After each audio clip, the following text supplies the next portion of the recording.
And I have something to say about the structure of the course. First of all, anybody who needs syllabi, I have them here. Second, there is one small error in the syllabus, which is in the next to last week, the book, Winner Take All Society, I have an asterisk by it as if it were in your reader, but in fact, it is a book, and you're supposed to acquire it or find it in the library. So it's just, I put an asterisk in my excitement, but you should cross it out. The other thing I have to explain is an odd feature of the schedule of the course, which you might have already figured out, which is it is listed in the course catalog as a Monday, Wednesday, Friday, 10 to 11 course. But, you lucky creatures, it rarely meets on Fridays. So, but it meets on Fridays every week when I'm not otherwise able to have 2 lectures. And one of those is next week when we have Labor Day on Monday, and there will be a Friday lecture. All this is on the schedule if you study the schedule, but I know people don't study the schedule. So this is a reminder that next week we have lecture Wednesday and Friday. And then apologize for this, but there is nothing to be done about it. Let me say, on Labor Day, of course, there are no sections. So those of you with Monday, Wednesday sections will just have to survive with 1 section that week. But I am going to have 2 lectures. Of course, you could informally decide you were so desperate to learn more sociology, you want to have your sections meet on Friday. Up to you. That was supposed to be a joke, but I see we have earnest people. Okay. No, I mean, it would be imaginable, just not likely. The other thing is that there are 2 other holidays that I am taking. I'm Jewish, and the Jewish holidays, the most important holidays of the year, Jewish New Year is Rosh Hashanah. It falls on a Monday, the 17th, and 10 days later, Yom Kippur, a day of fasting and atonement, when you eat or drink nothing for about 28 hours, is on a Wednesday. So those weeks, there will be a Friday lecture both weeks, okay? And then there's one more Friday lecture, which is the week of November or something or other, when we have an academic holiday on the Monday. Now, in case you're feeling oppressed by this, let me remind you that you're getting all the other Fridays off. I did not have a lecture the first Friday of the semester. I hope none of you came to class by mistake. I notified you relatively late that that wasn't happening. And if you look at your schedule, you will see that there is no class the Wednesday before Thanksgiving. So there is a lecture on the Monday, but after long experience, I know that for those of you who live in Southern California or otherwise have to get to your families, it makes much more sense to leave Monday evening or Tuesday than to try to leave on Wednesday, and so there's no point in having a Wednesday class. Okay, so that is the schedule. That's the schedule, and I look forward to seeing you bright-eyed and bushy-tailed on all those Fridays. The other announcement is about getting into the course. So the GSIs have been letting me know, and there are a couple of sections that are hugely overcrowded. Everybody wants in. People want to change sections. Josh, when are your sections? These are the crowded ones. Don't even think about it, which are? Tuesdays and Thursdays, section 111 and section 112. Okay, those are jammed, but many of the other sections have room. And so I've told you know what GSI means, right? Graduate Student Instructor. This is Berkeley lingo for what elsewhere would be called a teaching assistant, but here they are GSIs. And so the GSIs are reporting to me that they do have room in their sections. They have 18 or 19 enrolled. So the message is 3 things. Go to your section or make contact with your GSI, or you will get dropped from the course. I don't know exactly. Next week sometime we're going to start purging our list. So if you haven't dropped, we might drop you. We need to start knowing who's in the class so that other people can get in. And the other thing is that if you want to get into the class, there are lots of open sections. They just might not be at the most convenient times. So the early morning sections, the 8 a.m.s, and the late afternoon sections, the sections at 3, 4, 5 pretty much do have room. So there should not be a problem about getting into the class. Okay, and any other pragmatic questions before I launch? I've got a lot to cover in lecture, but okay, yeah. Oh, sure. Of course I could do that. It didn't even occur to me, but yeah, so the question is, will I post my PowerPoints on BSpace? And the answer is, I used to have kind of a paranoid view of this, that you're more likely to really take notes if you don't think the PowerPoints are going to be there. But now that the course is being webcast, I think that would be a little bit excessive. So yes, I will do that. I can't post them before because I am madly changing things. This time it was the color. I was completely obsessed about getting the colors, but sometimes I'm actually even changing the content right up until the last minute. I hope you appreciate how truly beautiful that is. Okay. Okay. I don't know if I can bear to say the words, thank you, Microsoft, but I think I have to go there. Okay, now, oops. Okay. So, in the last lecture, I said that Durkheim and suicide was concerned to show how much individuals depend on society. And I said Durkheim argues that they depend on society powerfully for social integration, which he saw as the thing that prevents egoistic suicide, and social regulation, the thing that regulates your aspirations, tells you when you've done enough, that he thought counteracted anomic suicide or reduced the tendency. But this leaves a huge question that bothered Durkheim, was really the central thing he worried about for his whole career. And that is, given that this is so necessary to human existence, how does society provide integration and regulation? And Durkheim's answer to that was that societies provide that through social solidarity. The feeling of connection to, participation in, being embedded in, you can use lots of different words, a group that provides cohesion. They're all just synonyms for solidarity. You know, cohesion, a sense of togetherness, a sense of participation, a sense of meaning, and so forth. But Durkheim, in fact, the reason he's such an interesting thinker is that he really wasn't sure how that happened exactly, and he was especially worried about whether it would happen in modern societies. So he really was a great theorist of modernity, of our situation, and he was worried that the bonds that hold people together with each other, and therefore the bonds that give meaning and purpose and regulation to our experience, would break down. And really his life's work was to explore that question, which he never fully answered. And I'll just point out that having the courage to ask questions you can't answer makes you a much greater theorist than answering questions for which there are easy answers. So all the great theorists are frustrating because, no, that's true. Okay, and so what was his first answer to this question? How do societies provide solidarity? Durkheim argued that there were different historical eras and that in, quote, traditional, he actually called them primitive societies, solidarity was provided mechanically. Now these terms are confusing, but they're the kind of terms that will show up on an exam, so you should learn them.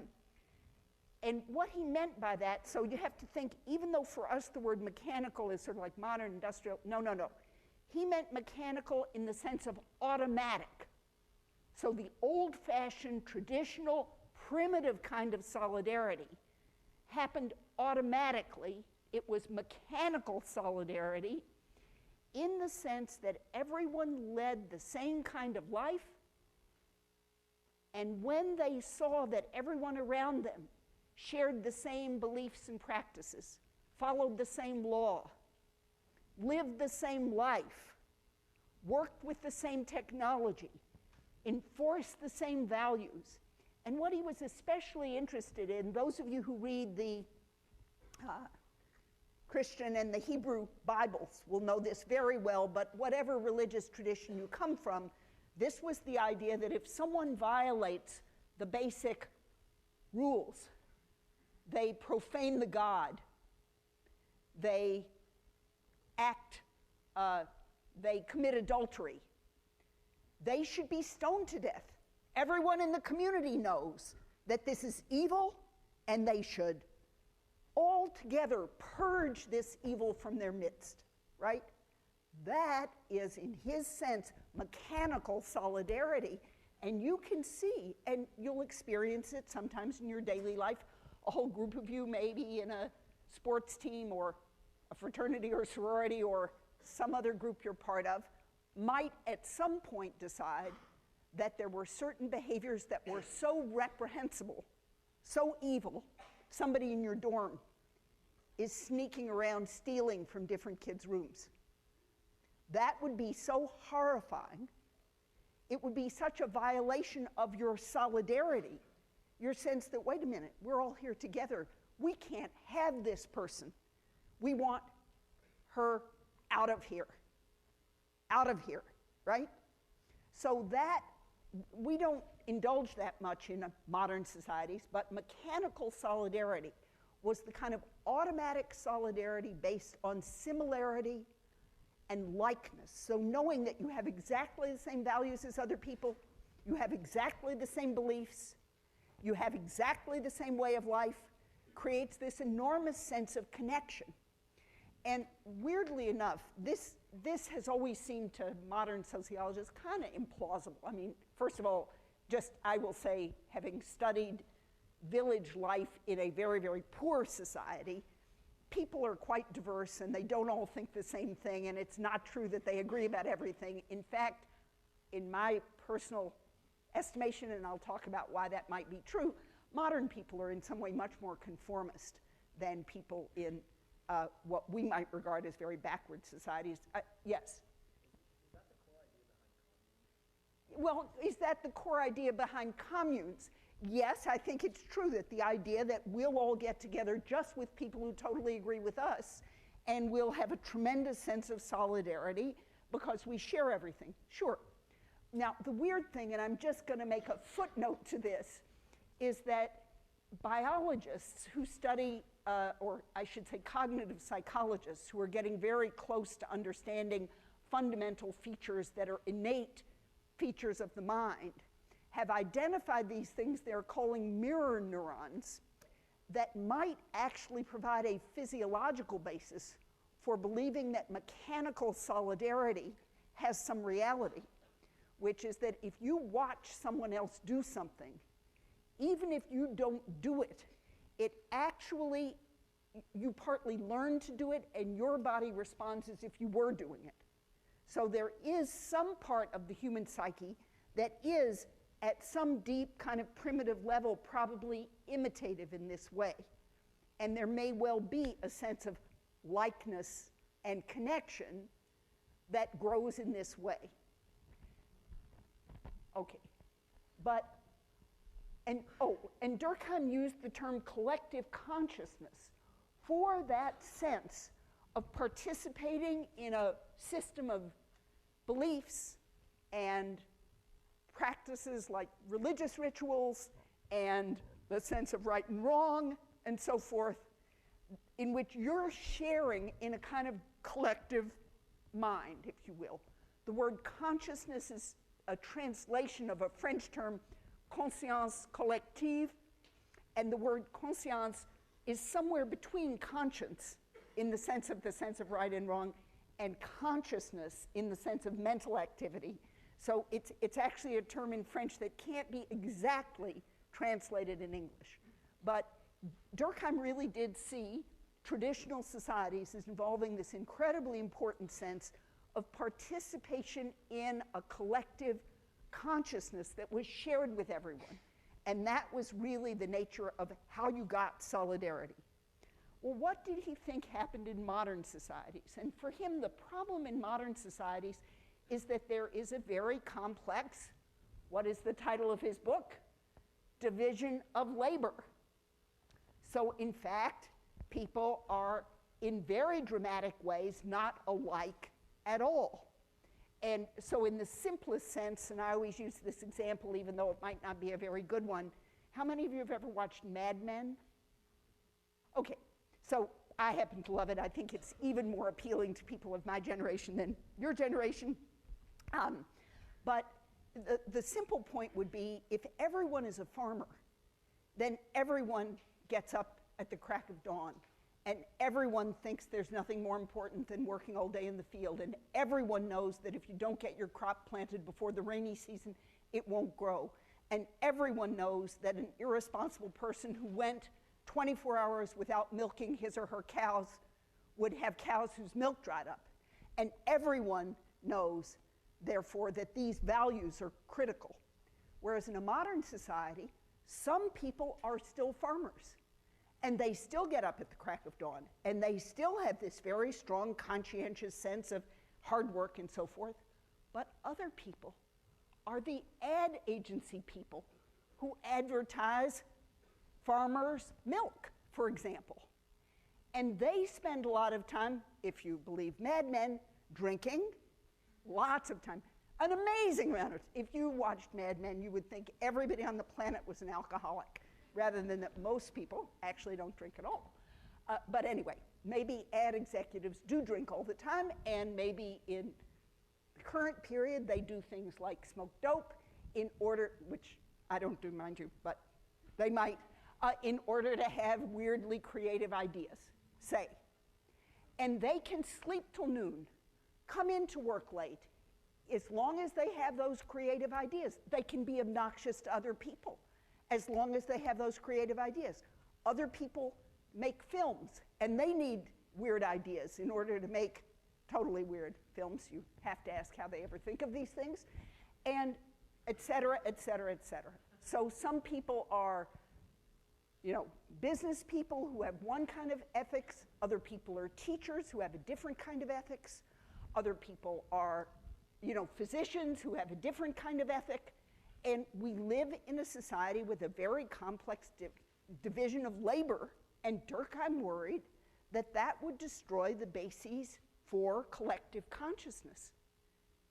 People have very different moralities. People don't agree about everything. And then if you add to that the diversity of a modern society with people from different religious communities living together, people from different ethnic and national backgrounds, why, it's amazing that modern societies could hold together at all. So Durkheim asked how you can, remember, you need solidarity. You've got to have it to anchor people, to integrate them and regulate them. Societies have to have this. But where can they get it? And he answered that question by saying that modern societies have an organic division of labor based on interdependence. So that I'm not attached to you because I'm identical to you. I am actually attached to you because we need each other. And we need each other and value each other precisely because we are different. So Durkheim's sort of quintessential example of the division of labor and the way interdependence can create solidarity was actually his model of 19th century marriage, in which the husband and the wife would complement each other. Each would need the other more because they were different. And I think you'll see, even in our modern egalitarian world, when you form a partnership with someone you love, one of the odd features of this is that no matter how similar you are, you will develop a little bit of specialization within your relationship. It may not be along traditional sex role lines, but each of you will appreciate the things the other one does that she or he can't do. So My husband is incredibly organized and very good at keeping our household organized. He pays the bills, he plans things. He also, by the way, makes, I don't know, children's doctor's appointments. He did all that. He's just very organized. I'm the one who can talk to people. So when there's a crisis, he would say, and you get on the phone and talk to the doctor, right? Because he knows that I am actually good at getting people to cooperate, let's put it that way. Persuade to whatever I have to do. And sometimes it also falls to me to work my charms, if I can, on our children. So that division of labor grew up inside a relationship, and it binds it together rather than tearing it apart. And so Durkheim had that whole image of modern society, that as people become interdependent, they actually have a stronger bond. And in fact, you're not reading any of the division of labor in society, but it is, in its own somewhat weird way, a fascinating book. And one thing he talks about that is really does make you think is the fact that in societies with mechanical solidarity, where everyone is like, in his terms, those societies can break up pretty easily. That is, imagine a band of hunter-gatherers with a very simple technology, and there are 40 of them, and they hang out together and they share a few things, but basically they go off during the day and collect roots and occasionally hunt something, and then they make a little tent at night, and then they go off again. Well, if the group gets big, say grows to the size of 100 people, it's very easy for it to break apart, because whether it's 10 of them or 20 of them or 40 of them, they all have everything they need, right? So in some sense, the solidarity of mechanical societies is very strong. In another way, it's relatively weak, because any subpart of the society can survive on its own, right? Whereas modern societies, where we feel often how different we are from everyone else, you know, go to a neighborhood that's different from your, come to Berkeley. For those of you who just got here, I don't have to tell you that people are, I remember the first day I ever walked on the streets of Berkeley, and I just thought, oh, I mean, no, it was a shock. Okay,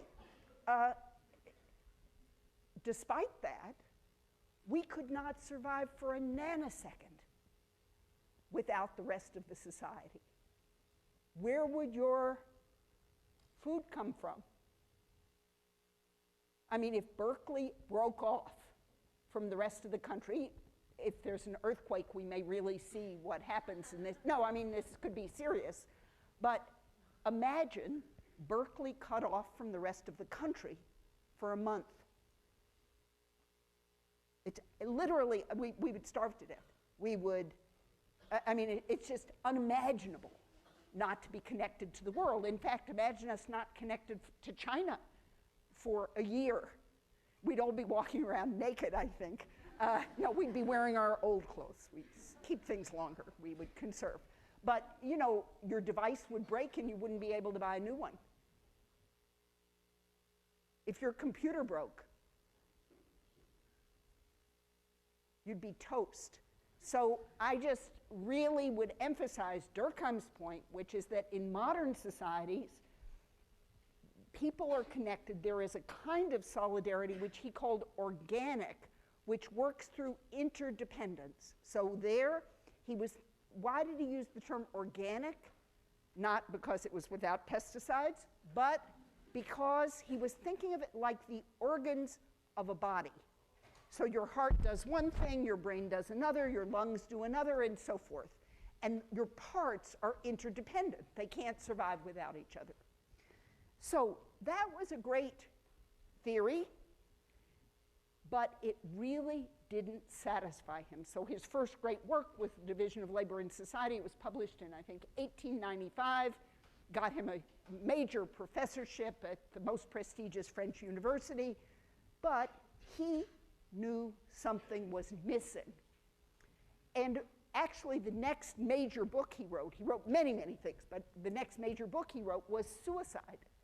Now, a person who thinks everything's great in modern societies probably doesn't write a book called Suicide, right? And so you can see in Suicide that he actually thinks that the major features of modern societies in some ways threaten human experience. Maybe modern societies have too much egoism, not meaning selfishness, but meaning people have to make their own judgments, have to decide what they're going to be in life, have to choose, make all sorts of choices.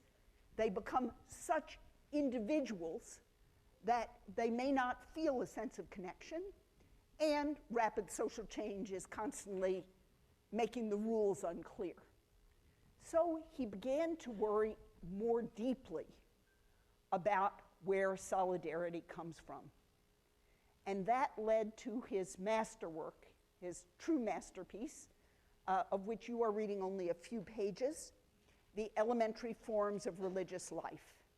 And it is, I think, considered by everyone who knows Durkheim, but also people who study religion, and also theorists in general, just one of the supreme achievements of old-fashioned modern classical theorizing. I warn you, if you decide to read it, it's about 600 pages long, and the first 200 pages are spent arguing against all the other theories he doesn't agree with. So you might want to skip that, even though he's so smart that the ways he argues are just brilliant. He's an amazing thinker, but nonetheless, you could get tired of it. Okay, what does he argue in Elementary Forms when he is really trying to understand the fundamental sources of social solidarity? What is it, and where does it really come from? So he goes deeper. It's not different from what he did in Division of Labor, but it's deeper. And he begins with what he thinks is the elementary form of human solidarity.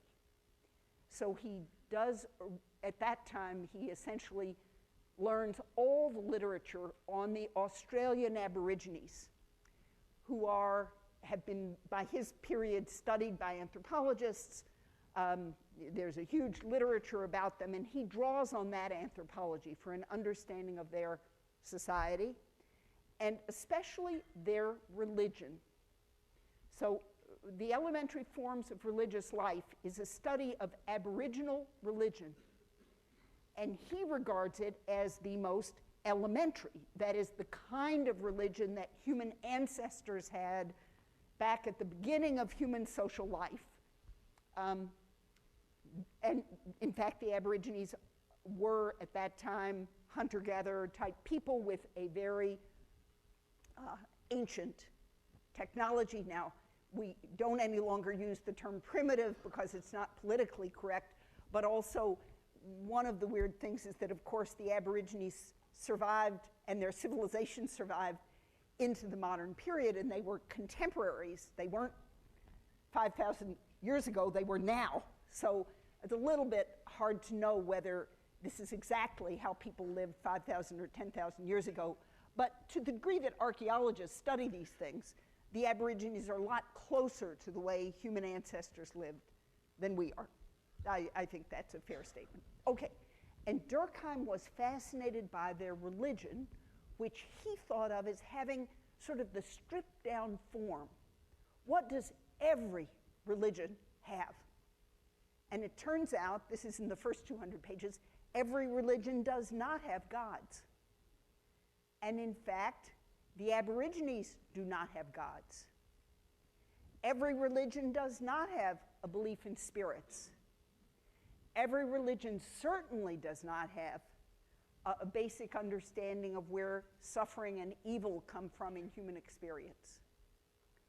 But what every religion has, Durkheim argued, that you see incredibly clearly in kind of pure form among the Aborigines is a distinction between the sacred and the profane. And he argued that it's that distinction that makes, that distinction between sacred and profane is what makes religion. That's the essential feature of it. Now, what does he mean by that? And here, this is a very tricky argument, so I want you to stay alert, pay attention. And it's a kind of weird argument. He argues that the sacred is sacred because it is set apart and kept segregated from the profane. So this is, so it's, in some sense, human beings put a barrier between things, and they make something sacred, and the sacred things are the things that the profane cannot touch, like that. Now, those of you, I'm going to first just try to intuitively get you to wrap your mind around sacred and profane, and then I'm going to try to really explain what Durkheim is talking about.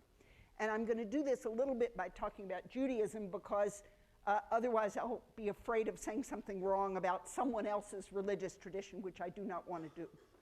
So in Judaism, there are many things, of course, that are sacred, but one of them, the most kind of sacred, so if you know the Ten Commandments, you know, you're supposed to have only one God and not have any idols or objects. So Jews, in principle at least, do not have saints, do not have crosses, do not have little figures they pray to. They just pray to this abstract one God.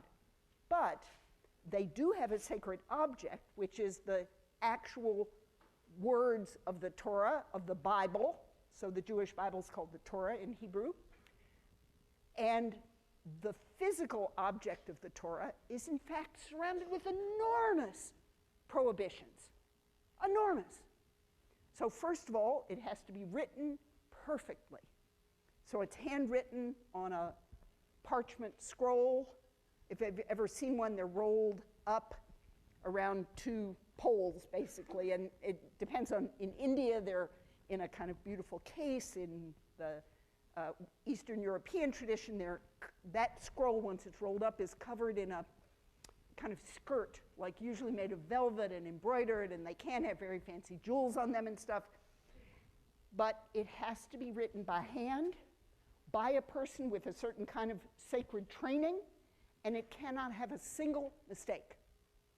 So you have to take the whole scroll and put it away somewhere. It cannot have any mistakes.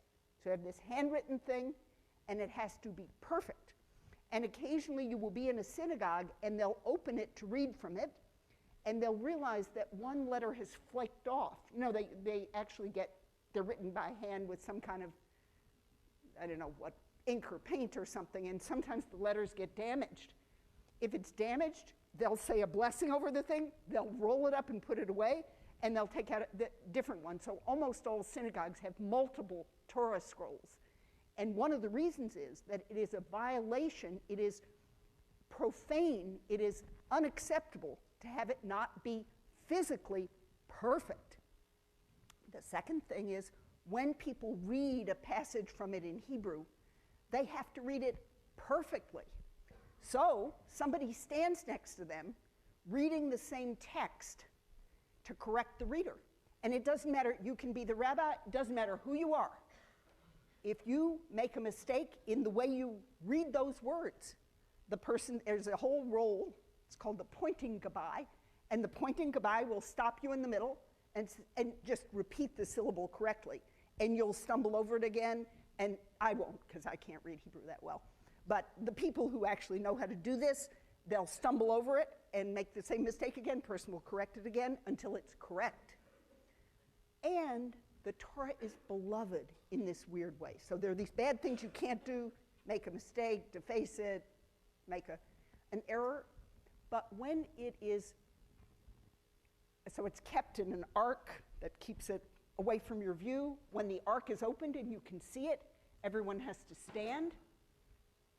And when it is carried around, so inside its little dress, somebody holds it, they say a few important prayers, then they parade it around the synagogue, and at least this differs quite a bit by what kind of synagogue you go to, but in my synagogue and in traditional ones, people reach out to kiss it, but they don't kiss it with their mouths. They either touch their prayer book to it and then kiss the prayer book, or if they have a prayer shawl, they wrap it around their finger and touch not the scroll itself, but the dress of the scroll, the outer covering, with their prayer shawl like this, and then kiss the prayer shawl, or they might even touch the outer dress of it with their fingers and kiss their fingers. So, and then as it's paraded around, they turn their bodies as it moves around, and everyone's singing, and it's being carried around, and everyone follows it with their eyes so they do not turn their backs on it. Now, that is just the particular acknowledgement of the sacredness of the Torah that happens to be there in Judaism. In a Catholic church, when you walked into the church, you would briefly bow and cross yourself in front of the cross to acknowledge that you were entering a sacred space. It would be a violation to treat that space contemptuously. Those of you who are Christian and have taken communion, which is one of these amazing rituals where the gap between the sacred and profane is briefly bridged. So you take into your body the body and blood of Christ. That is, I actually can get kind of a shiver thinking about it, and I'm not Christian. But it is such an amazing thing for human beings to approach the sacred so closely. And for people in most societies throughout most of history, that attempt to draw near the sacred has been surrounded with fear and awe, as well as with joy and satisfaction. So what is it that makes things sacred? How can some things be sacred? And here again, when Durkheim turns to Aboriginal religion, to quote, I'm going to use the term here, just traditional, very traditional, or quote, primitive religion, he points out that the Aborigines treat as sacred many things, but especially the totem. And those of you who don't know this word, I'm going to try to describe it, but those of you who do know, we see the word in, the word totem pole, which has to do with Native American religion, although there are also totem poles in New Guinea and other places, and with something called the sharinga. Okay, and a sharinga is usually a piece of wood or a stone on which the totem has been painted. And what is the totem? I should have gotten a picture because you can, but a totem is usually in the Aboriginal groups in Australia. Oh, the Aborigines lived in Australia. So all the groups who are called now Aborigine all those groups lived in Australia, and a few of them still do, right? A lot of desert there and so forth. So if you ever see the movie Walkabout, which is an old Australian movie, it has some Aboriginal peoples. Okay, the totem is usually an animal or a plant that symbolizes one of the clans in the group. So you might have the Black Raven clan, or the Turtle clan, or the Kangaroo clan, right? And a simplified drawing of that animal would be the totemic symbol, the totem. And so the totem is like, it's like a little logo. That's the best way to think of it. It really is like a logo for the tribe. And when that totem, which represents the clan, has been painted on one of these sticks or stones, and these are, I think boulder is not little rock is what they're thinking, or these big sticks. It becomes sacred. And then anyone who approaches it without the right religious preparation will die or be killed. So it becomes set apart, and it has to be treated with a certain respect. And if you deface it, you are violating such a fundamental law that you yourself can be killed. So this is a part of many, many, now some of you may come from groups who don't practice this or come from families that have no religious background, but sacredness and the sacredness of common symbols is a feature of social groups throughout human history. I will just mention the sacredness of the flag. There are still many countries in the world where to deface the flag is punishable by death. In the US, there is all this debate about whether our principles of free speech are more important than the respect we're supposed to show to the American flag. There's still pressure for a constitutional amendment to protect the flag from free speech. And I would say that, in fact, this is a perfect summary of what Durkheim was worried about, which is that modern societies insist on respecting the individual and respecting free speech, but that might mean that your common symbols, the things that tie you together, your totems, your sacred objects, no longer are kept sacred, right? You can't put someone in jail for, like Madonna, for using a cross and various other Catholic symbols as kind of part of her sex act, right? The church was outraged. They actually were furious. They were, I mean, that among many other insults was terrible, but legally they couldn't do anything to stop it. So what Durkheim is interested in is that somehow groups make certain things sacred, and they do that by separating them from the profane and surrounding them with awe, fear, and love. That is what makes things sacred. Okay, so I've got too much to talk about and not enough time, but I'm going to keep going. I want to say one more thing about the nature of the sacred, which is that Durkheim, and this is in your reading, so you really have to look for it.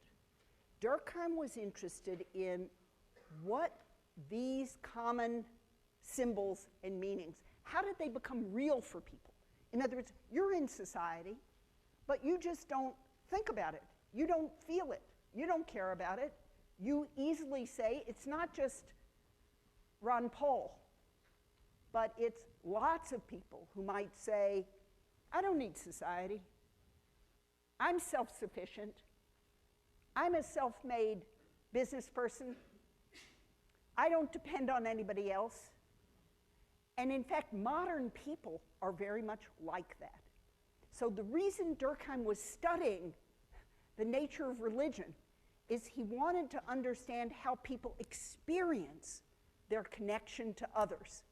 Where can that understanding of your connection to a group, where do you have that? And he thought you had it in relation to sacred symbols. So I'm going to use an example. I hope I won't get in trouble at home. Hello there. I don't think my family is watching my webcasts, thank goodness. But I'm going to talk for a minute about my husband and make a very important point about the totem. So my husband is a fanatical Giants fan. And San Francisco, not the New York football team, but the San Francisco baseball team, which used to be a New York baseball team. And he learned to love them when he was a very young child. So he, from the age of 4 or 5, he was a fanatical Giants fan. He has followed them for his whole life. Okay, and I have been to innumerable, I cannot tell you how many Giants games, and actually last night while I was working, I was watching An incredible Giants game with one of the most amazing catches. Did anybody else see that game? Oh, it was amazing. So I won't try to explain it, but there was a play that you will not see once in 100 years. It was hilarious. Anyway, afterwards I can tell you all about it. It was great. But I have thought very, very often about what it is he loves. What are the San Francisco Giants? This is a very important question. What makes the San Francisco Giants the San Francisco Giants? Well, it's not the city they're in, actually, because my husband at least loved them when they were the New York Giants, and he kept loving them when they moved to San Francisco. He used to live in New Jersey. He listened on the radio and kept, obsessing about them from 3,000 miles away. So people follow their teams when their teams move away, when they move away from their teams, if you have Red Sox fans or whatever. But it also can't be the actual players, because the players come and go. Teams get rid of players, they buy players from other teams. It's not the owners. Teams get bought and sold. It happens all the time. It's not even the uniforms. They change their uniforms. So what is the San Francisco Giants? Well, one thing it is the name, the totem, the symbol of the it's not a, so for Durkheim, societies are not really concrete groups of people who happen to live on the same piece of land with each other. Societies are groups that share a sacred symbol. That's what they are, right? And so what it takes to make a society is to have something sacred in common. Now, when I said this to my husband, isn't it just the word giants? And anybody who bought the word giants, he said, no, it's also, when you buy the Giants, you buy the right to their history. It's a very weird concept. But then all the Mel Ott and all the, Willie McCovey and they all are part of the history of that team. So it's the symbol that ties people together. It's the sacred that makes something a society. All right, and I'll finish this on Wednesday of next week, so don't forget a word, because I've left you hanging. Okay.